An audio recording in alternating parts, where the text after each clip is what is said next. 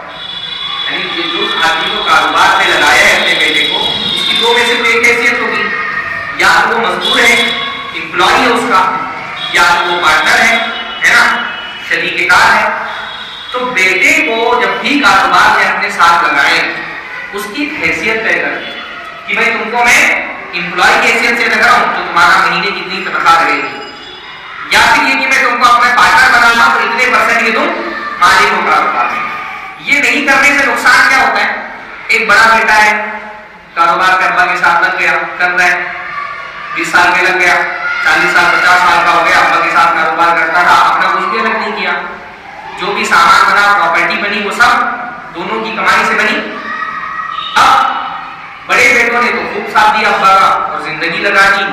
چھوٹے بیٹے، باپ کی موت ہوئی تو ابھی وہ کالج میں پڑھ رہے، مدرسے سے پڑھ کے فارغ ہوئے، ہاں ابھی ان کی جوانی کی عمر ہے، انہوں نے اس کاروبار کو کھڑا کرنے میں اپنے باپ کا کوئی تعاون نہیں کیا ہے، جبکہ دوسرے بیٹے ساتھ میں لگ کر کے کام کیے.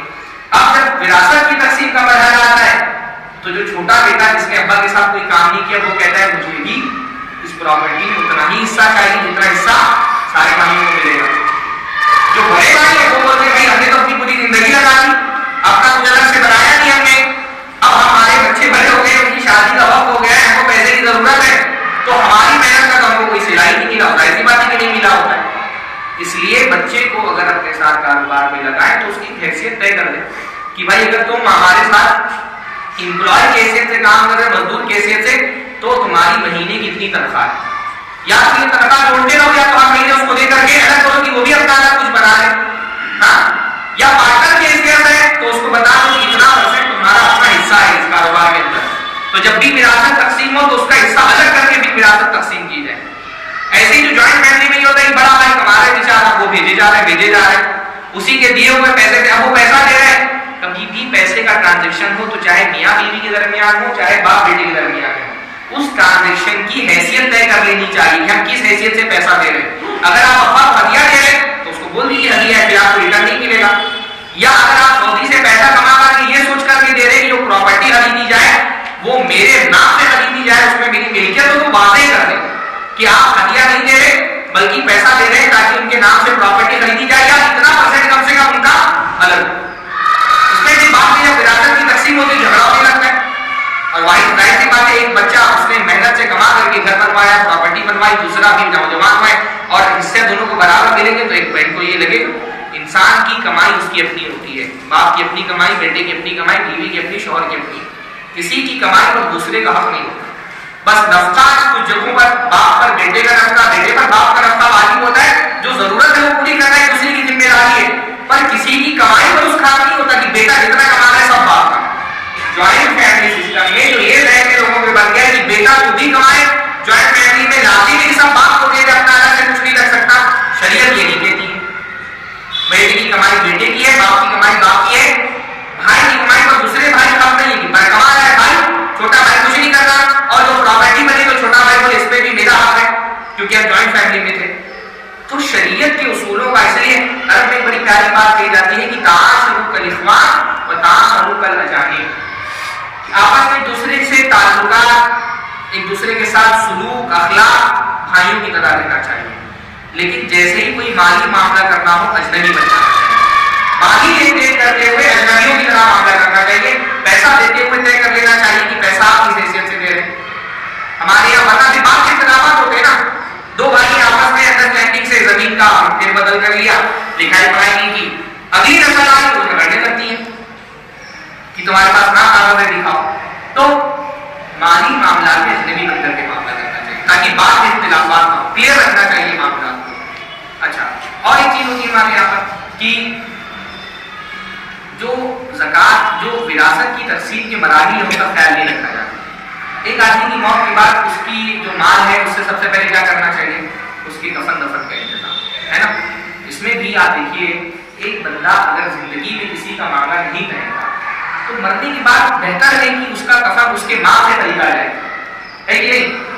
بھائی اگر زندگی میں دوسرے کا دیا نہیں پہنتا تو مرنے کے بعد کسی کے صدقے کا کفن کیوں پہنوں؟ کوئی بھی پیسہ دے دیتا ہے کہ میری طرف سے کفن خرید لو، نہیں، بہتر ہے کہ اس کے مال سے کفن پہنا جائے اس کو۔ حضرت مصعب بن عمیر کو دیکھیے، کفن کم پڑ گیا ان کا، سر ڈھانپتے تو پیر کھل جاتا تھا، پیر ڈھانپتے تو سر کھل جاتا تھا۔ صحابہ میں سے ایسے لوگ تھے نا کہ اتنا کفن دے سکتے تھے پر نہیں دیا، کیوں؟ بھائی جب زندگی میں وہ کسی کا مال کر نہیں پہنتے تھے تو مرنے کے بعد بھی ان کی غیرت اور ایگو کا خیال رکھا جائے، تو ان کا سر ڈھانپ دیا گیا اور پیر پہ گھاس ڈال دی۔ تو پہلے تو دفن کا انتظام ہوگا پیسوں سے، اس کے بعد کیا ہوگا؟ اگر اس کے مال میں سے کسی کا قرضہ یا کسی کا ذمہ باقی ہے پیسہ، تو پہلے اس کے ذمے جس کا پیسہ تھا اس کو وہ پیسہ لوٹایا جائے۔ قرضہ لیا تھا تو دے، ہاں اگر قرضہ ثابت ہو گیا تو دینا واجب ہے۔ آپ یہ نہیں بول سکتے ابا نے لیا تھا ابا جا کے، نہیں، ہاں قرضہ بہت بڑا مسئلہ ہے۔ لیکن نے فرمایا یغفر لشہید کل ذنب الا الدین، شہید کا ہر گناہ معاف ہو جاتا ہے، قرضہ معاف نہیں ہوتا۔ شہید بھی ہو جائے تو بھی اللہ کا قرضہ معاف نہیں کرتا۔ اور صرف قرضہ نہیں، ہر وہ چیز جو اس کے ذمے تھی، مسئلہ نہیں، اگر کسی کے والد نے اپنی بہن کو جائیداد میں حصہ نہیں دیا تھا تو اس کے والد کی وفات کے بعد وارثین کی ذمہ داری ہے کہ اپنی پھوپھی کو حصہ دے دے اس کا، سمجھ رہے؟ اگر والد نے بہن کو وراثت میں حصہ نہیں دیا تھا، وفات ہو گئی، کسی وجہ سے نہیں دیا تھا، جہالت میں نہیں دیا تھا یا ظلم نہیں دیا تھا، تو باپ نے نہیں دیا، اس کا یہ مطلب نہیں کہ بیٹوں کے لیے حلال ہو گیا۔ رزق کیا ہوا مال وراثت میں تقسیم نہیں ہوتا، باپ نے نہیں دیا تھا تو بیٹوں کو دینا پڑے گا۔ جتنا آپ کے ابا کے مال میں آپ کی پھوپھی کا حصہ بن رہا ہے ان کو لوٹائیں، پھوپھی وفات پا چکی ہے تو ان کے جو وارثین ہیں ان کو لوٹائیں، پر وہ وراثت میں تقسیم نہیں ہوگا۔ ہمارے یہاں لوگ باپ سے بڑی محبت کی دعوے داری کرتے ہیں، ہاں کبھی جو باپ کی طرف سے اور میت کی طرف سے قربانی کا مسئلہ آتا ہے تو لڑ جاتے ہیں کہ آپ میت کی طرف سے قربانی کی اجازت نہیں دے رہے، ہم کو اپنے ابا کی طرف سے قربانی کرنی اور آپ اجازت نہیں دے رہے۔ قربانی کے معاملے میں ہے کہ قربانی تو سنت ہے اور حصہ دینا واجب ہے، تو باپ سے بہت محبت ہے تو قربانی سے پہلے ان کی طرف سے جو پھوپھی کو حصہ نہیں ملا ہے اس کو دینے کی فکر کرو، وہاں لے کر نہیں کریں گے۔ حصہ دینا تو واجب ہے بھائی، ہاں قربانی کرنا تو سنت ہے۔ آپ کے ابا نے اگر اپنی بہن کو حصہ نہیں دیا تھا، پہلے وہ پھوپھی کا حصہ الگ نکال کر کے ان کو دو، یا اگر حصہ دینے جیسی صورتحال نہیں بن پا رہی ہے زمین جائیداد وغیرہ میں تو کم سے کم اس کی قیمت ادا کرو، ہاں تو جو قرضہ ہے جو ذمے ان کے مال ہے وہ دیا جائے گا۔ اس کے بعد اگر انہوں نے کوئی وصیت کی ہے تو 1/3 مال میں سے وصیت پوری کی جائے گی۔ وصیت کے لیے 2 شرطیں، پہلی شرط ہے کہ 1/3 مال سے زیادہ کی وصیت نہیں کر سکتا، دوسرا وارث کے علاوہ کسی کے لیے وصیت کرے گا، وارث کے لیے وصیت نہیں کر سکتا۔ جیسے بہت سارے لوگ بچے بول دیتے ہیں نا کہ میرے بیٹے کو اتنا دے دینا فلاں بیٹے کو، تو وہ میت نہیں بول سکتا، یا فلاں بیٹی کو اتنا دے دینا وہ نہیں بول سکتا، وہ اللہ تعالیٰ نے جتنا وارثین کا طے کر دیا ہے اتنا ہی ملے گا۔ جو وارث نہیں ہے اس کے لیے وصیت کر سکتا ہے۔ مثلاً بعض آدموں نے بھائی وارث نہیں بن رہا تو کسی بھائی کی مدد کے طور پہ بولتے کہ میری وفات کے بعد بھائی کو میرے اتنا دے دینا، یا بہن حصے دار نہیں بن رہی تو بہن کو اتنا دے دینا، یا کسی جو ہے وہ پوتا ہے وارث میں حصہ نہیں رکھا اس کا تو پوتے کے لیے وصیت کر دے یا مسجد مدرسے میں دے دے۔ تو وصیت وارث کے حق میں نہیں ہوتی ہے، غیر وارث کے حق میں ہوتی ہے جس کا حصہ نہیں بن رہا ہے، اور 1/3 مال سے زیادہ کی وصیت نہیں کر سکتا۔ تو یہ وہ لوگ ہیں جن کو، اچھا کچھ لوگ ہمارے معاشرے میں جن کو وراثت میں حصہ ہی نہیں دیا جاتا ہے، بہت بڑی تعداد میں بیٹیاں ہیں جن کو وراثت میں حصہ نہیں ملتا۔ آپ کے یہاں تو دیتے ہیں نا ماشاءاللہ، ہاں آپ کے یہاں بیٹیوں کو وراثت میں حصہ دیا جاتا ہے، یہ اچھی بات ہے، ورنہ معاشرے میں بہت سارے لوگ ہیں جو وراثت میں حصہ نہیں دیتے، یا بہت سارے لوگ دیتے تو ہیں لیکن جیسا دینا چاہیے ویسا نہیں دیتے۔ ہاں مثلا بہت سارے لوگ کہہ دیتے ہیں ہماری بہن نے معاف کر دیا، حالانکہ وہ معاف نہیں ہوتا ہے، سماج کا دباؤ ہوتا ہے، بھائی کا دباؤ ہوتا ہے، اور یہ ہر جگہ پر ہوتا ہے۔ یعنی بہت ساری جگہوں پر زبان سے بہن بول تو دیتی ہے میں نے معاف کیا، اور اس کے دل سے معاف نہیں کیا ہوتا ہے، وہ بھائی کے دباؤ میں معاف کرتی ہے۔ یعنی بھائی جو ہے وہ دھمکی کی بندوق تان دیتا ہے بہن پہ، اور کبھی زبان حال سے کبھی زبان حال سے بولتا ہے حصہ یا رشتہ، بھائیوں کی طرف سے یہ اپروچ ہوتا ہے حصہ چاہیے یا رشتہ بچانا ہے۔ اب بہن بیچاری سوچتی ہے کہ حصہ لے لوں گی تو بھائی سے رشتہ ٹوٹ جائے گا، میکے میں باپ کی جانے کے بعد بھائی ایک سہارا ہوتا ہے، تو مجبوراً زبان سے بول دیتی ہے میں نے معاف کر دیا، وہ دل سے معاف نہیں کرتی۔ بیشتر حالات میں ایسا ہی ہوتا ہے۔ تو اگر اس صورت میں بہن سے آپ نے معاف کروا لیا تو یہ معافی نہیں مانی جائے گی، حصہ آپ کو دینا ہے، رشتہ الگ سے نبھانا ہے. حصہ دینے کے بعد رشتہ توڑ دے رہے تو قطع نہیں گا، آپ کو گناہ ملے گا. اللہ نے فرمایا شرک کے بعد سب سے بڑا سب سے مقبول اللہ کے نزدیک عمل رشتہ توڑنا ہے. حصہ تو دینا ہی ہے، حصہ دینے کے بعد رشتہ نبھانے کے تقاضے کو الگ سے ادا کرنے ہیں. رشتہ نبھانے کے لیے جو لین دین کرنا پڑتا ہے وہ الگ سے رکھنا ہے آپ کو. پر وہ بھائی ڈرا کر کے یا کبھی سماج دباؤ بنا کر کے لڑکی سے معاف کروا لیتا ہے. ایسی معافی کا شریعت میں کوئی اعتبار نہیں ہے. میرا بیٹی کی بہت گفتگو نہیں کرتے، بیٹیوں کے علاوہ بھی بہت سارے لوگ ہیں جو حصے سے محروم کر دیے جاتے ہیں. جیسے بہت ساری صورتوں میں بھائی اور بہن جائیداد میں حصے دار بن رہے ہوتے ہیں اور ان کو حصہ نہیں دیا جاتا. مثلاً اگر جس کی موت ہو گئی اس کا کوئی بیٹا نہیں ہے، صرف بیٹیاں ہیں، تو ایسی صورت میں مرنے والے کا بھائی اور اس کی بہن بھی جائیداد میں حصے دار بنیں گے. سمجھ رہے؟ مثلاً ایک آدمی ہے، اس کی ایک بیٹی ہے، ایک بیوی ہے، ایک بھائی ہے اور ایک بہن ہے. ایک بیٹی ہے، ایک بیوی ہے، ایک بھائی ہے اور ایک بہن ہے. اب جائیداد کیسے تقسیم ہوگی؟ اگر بیٹا ہوگا تو بیٹے کی موجودگی میں تو بھائی بہن کو پھر کچھ نہیں ملے گا. لیکن اگر بیٹا نہیں ہے، صرف ایک بیٹی ہے اور ایک بیوی ہے اور ایک بھائی اور ایک بہن ہے، تو جائیداد کیسے تقسیم ہوگی؟ اکیلے بیٹی کا کتنا حصہ ہے؟ آپ نے کسی کو بتایا؟ بیٹی اگر اکلوتی ہو تو اس کا کتنا حصہ ہے؟ ہاں، نصف، آدھا حصہ ہے نا. اگر اکن نسان فوکس کرتے ہی نہیں فلہن، کیسے ہے قرآن کی؟ فإن كانت واحدة فلها النصف. اگر بیٹی اکیلی ہے تو آدھا حصہ اس کو مل گیا. ہاں، مان لو 1 کروڑ کی جائیداد چھوڑی، 50 لاکھ اکیلے بیٹی کو ملا. پورا نہیں ملے گا بیٹی. ہمارے یہاں بیٹی اکیلی ہوتی تو بھی پورا لے کے بیٹھ جاتی ہے. بیٹی کو صرف آدھا ملے گا. اور کیا ہوگا؟ 8واں حصہ بیوی کو ملے گا. 1 لاکھ 1 کروڑ 8واں کتنا ہوتا ہے؟ جو بھی ہوگا 25 لاکھ کو کتنا ہوگا؟ ہاں، تو 8واں حصہ 25 کا 12.5 لاکھ، ہاں، اس کو ملے گا. باقی پورا مال کہاں جائے گا؟ بہن اور بھائی کو جائے گا. ہاں، بھائی کو بہن کا ڈبل ملے گا. یعنی ایک بھائی اور ایک بہن ہے تو 3 حصوں میں جائے گا، باقی تقسیم ہوگی 2 بھائی کو اور 1 بہن کو ملے گا. پر اگر ایک سے زیادہ بیٹیاں ہو تو 2 ثلث یعنی 2/3، 2/3 بیٹیوں کو ملے گا، 8واں حصہ بیوی کو ملے گا. باقی کہاں جائے گا؟ بھائی اور بہنوں کو ملے گا. پر میں نے آج تک کسی کیس میں نہیں دیکھا کہ بیٹیوں کی موجودگی میں بیٹیوں نے اپنے چاچا اور پھوپھی کو دیا ہو حصہ. آپ نے دیکھا کبھی؟ میں جتنی وراثت کی تقسیم ہوئی دیکھتا ہوں کہ اگر بیٹیاں اکیلے تو پورا مال لے کے بیٹھ جاتی ہے باپ کا، نہ اپنے چاچا کو دیتی ہے نہ پھوپھی کو دیتی ہے. حالانکہ ایسی صورت میں چاچا اور پھوپھی کا حصہ بن رہا ہوتا ہے. تو یہ بھائی بہن بہت سارے معاملات میں محروم کر دیے جاتے ہیں. اسی طرح سے بہت ساری صورتوں میں بیوی کو محروم کر دیا جاتا ہے. نہیں، ماں کو بہت محروم کیا جاتا ہے. ماں کو محروم کرنے کی شکل یہ ہوتی ہے بھائی ایک آدمی کا انتقال ہو گیا، بیٹا بیٹی ہے، بیوی ہے اور بوڑھی ماں ہے. تو بوڑھی ماں کا حصہ بنے گا کہ نہیں بنے گا؟ ہاں، ماں کتنی بھی بوڑھی ہو گئی ہو، اگر بیٹے کا ماں باپ بیوی شوہر بیٹا بیٹی یہ 6 لوگ ایسے ہیں کہ اگر موت کے وقت زندہ ہے تو لازماً ان کا حصہ بنے گا. ان کو کوئی بھی محجوب نہیں کر سکتا ہے. پر بیشتر بہت بڑے معاملات میں نے دیکھا ہے کہ بیوی اور بیٹا بیٹی اگر ہیں تو پورا مال وہی لوگ لے لیتے ہیں، ماں کو نہیں دیتے. حالانکہ ماں کا چھٹا حصہ چھٹا حصہ بنے گا. ماں موجود ہے تو اس کا چھٹا حصہ بنے گا، باپ موجود ہے تو اس کا بھی چھٹا حصہ بنے گا. پر یہ عجیب سا انتظار ہو گیا ہے کہ بیویاں یہ سمجھنے لگی ہمارے معاشرے میں میرا شوہر جو کماتا ہے سب میرا. زندگی میں بھی سمجھتی ہے سب میرا ہے، مرنے کے بعد بھی سمجھتی ہے سب میرا ہے. ایسا کہ بیویاں بعض مرتبہ بیٹوں کو بھی نہیں دیتی، بیٹیوں کو بھی نہیں دیتی. جب تک زندہ رہتی پوری پراپرٹی پہ خود قبضہ کر کے بیٹھی رہتی.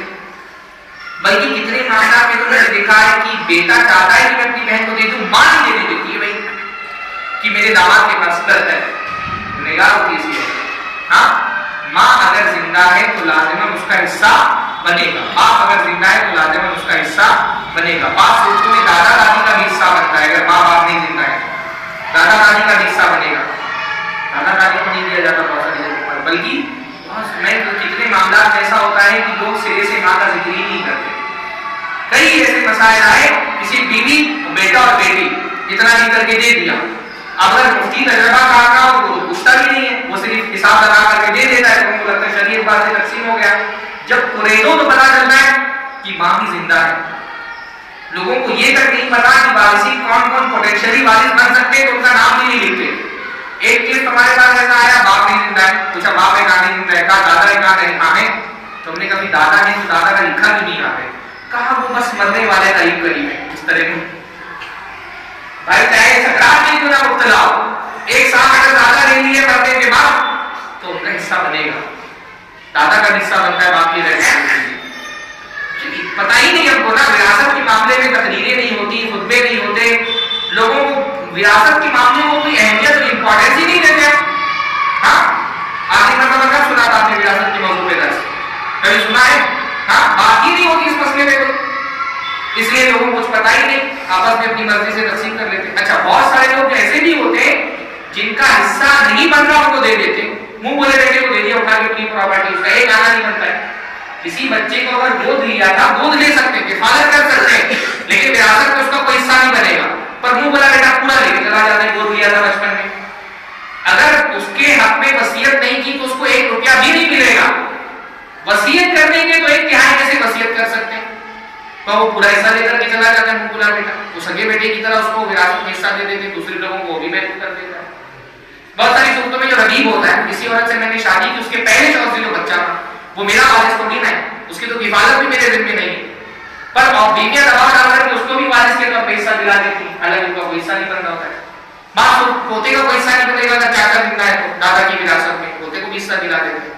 تو بہت سارے لوگ ایسے ہیں جن کا حصہ نہیں بن رہا ہوتا اور ان کو حصہ دلا دیا جاتا ہے۔ اچھا ایک بہت بڑی غلطی میں آخری بات بولتا ہوں، ایک بہت بڑی غلطی ہوتی ہے نا کہ وراثت تقسیم ہوتی ہے تو ساری وراثت نہیں تقسیم کی جاتی، یعنی بعض مرتبہ بھائی لوگ بولتے ہیں کہ باہر کا سامان سب لے لو لیکن گھر نہیں تقسیم کرتے، بولتے گھر تقسیم کر دیں گے تو ہم کہاں جائیں گے، تو بہنوں کو گھر میں حصہ ہی نہیں دیتے۔ بھائی ہر وہ چیز جو میت نے چھوڑی ہے اس میں سارے وارثین کا حصہ ہے۔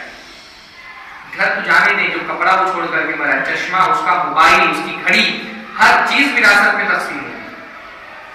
ابا سکرات میں مبتلا تھے، انہوں نے بسکٹ منگائی کھانے کے لیے، آدھی بسکٹ کھا کر کے مر گئے تو آدھی باقی بسکٹ جو بچی وہ بھی وراثت میں تقسیم ہو گئی۔ سلف اس معاملے میں اتنا احتیاط کرتے تھے، امام کے بارے میں آتا ہے کہ ان کے والد سکرات کے عالم میں مبتلا تھے، کمرے میں تھے، چراغ جل رہا تھا اور والد جاگنی کے عالم میں تھے، جیسے ہی والد کا انتقال ہوا انہوں نے چراغ اپنا بجھا دیا۔ کیوں؟ کہا یہ چراغ جو ہے یہ میرے ابا کا ترکہ ہے، جب تک زندہ تھے تب تک ان کے حق میں استعمال ہو رہا تھا، ان کی وفات ہو گئی اب یہ ترکہ میں شامل ہو گیا، تو جب تک میں دوسرے وارثوں سے اجازت نہ لے لوں میں اس چراغ کی روشنی سے بھی فائدہ نہیں اٹھا سکتا، اتنا احتیاط کرتے ہیں۔ ہاں تو وراثت میں ہر چیز تقسیم کرنی ہے۔ کبھی کبھی ہوتا ہے بیٹیاں زیور لے لیتی ہیں کہ اماں نے کہا تھا میرے مرنے کے بعد زیور تم لے لینا، نہیں چلے گا، بیٹی وارث بن رہی ہے تو وہ کوئی ماں اکیلے نہیں لے سکتی۔ بینک میں جو نامینی ہوتا ہے یہ بھی بہت ہوتا ہے، عورت کو بینک میں نامینی بنایا، اب بینک اچھا خاصا اماؤنٹ تھا بیلنس میں، اب جب بہت ایک آدمی کا انتقال ہو گیا تو بینک والے کو اسی کو دیں گے جو نامینی ہے، بیوی وارث ہے تو نامینی ہونے کے حیثیت سے اس کو مل جاتا ہے، بیوی اگر وارث نہیں ہوتی تب تو وہ لے سکتی تھی کیونکہ وہ اس کے حق میں وصیت ہو جاتا ہے، وہ تو وارث بن رہی ہے، تو بینک کا پیسہ کوئی بھی نکالے باقی تمام وارثین میں پڑے گا، اور خال ہی ایسا ہوتا ہے کہ بینک سے نکالا وہ پیسہ سارے لوگوں میں بانٹا جائے، وہ بیٹے کے ہاتھ میں آتا ہے تو وہ لے لیتا ہے، بیوی کے ہاتھ میں آتا ہے وہ لے لیتی ہے، کوئی خوف اللہ تعالیٰ کا ڈر رہ ہی نہیں گیا، ایک ایک روپے کا حساب لگا کر کے سب کو ہر مال تقسیم ہوگا جو میت چھوڑ کر کے گیا ہے۔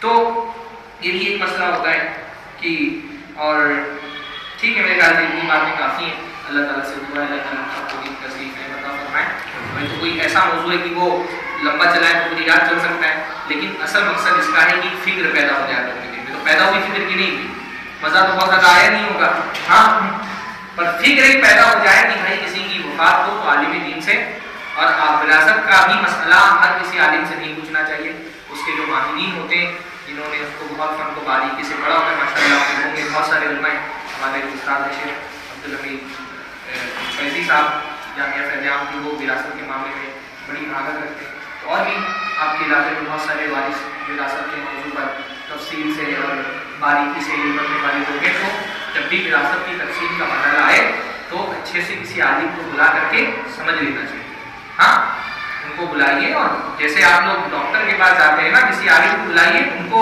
معاوضہ دیجیے اس کا، بھائی لاکھوں روپیہ مل رہا ہے، 5-10 ہزار روپیہ دے کر کے عالم کو بلاؤ، پورا دن ان سے میٹنگ رکھو، ساری تفصیلات ادا کر کے اور تقسیم کراؤ، کیسے تقسیم ہونا چاہیے، ہے نا؟ کیا ہے بھائی کروڑوں لاکھوں روپیہ مل رہا ہے تو 2-5-10 ہزار دے کر کسی عالم کو، اچھے وارث کے مالک کو بلا کر کے تقسیم کراؤ جائیداد پوری اس کی نگرانی میں، تاکہ وہ صحیح سے رہنمائی کر سکے آپ کی۔ یہ ایک مزاج بننا چاہیے لوگوں کا۔ اللہ تعالیٰ ہم سب کو صحیح دین کے پر عمل کرنے کی توفیق عطا فرمائے۔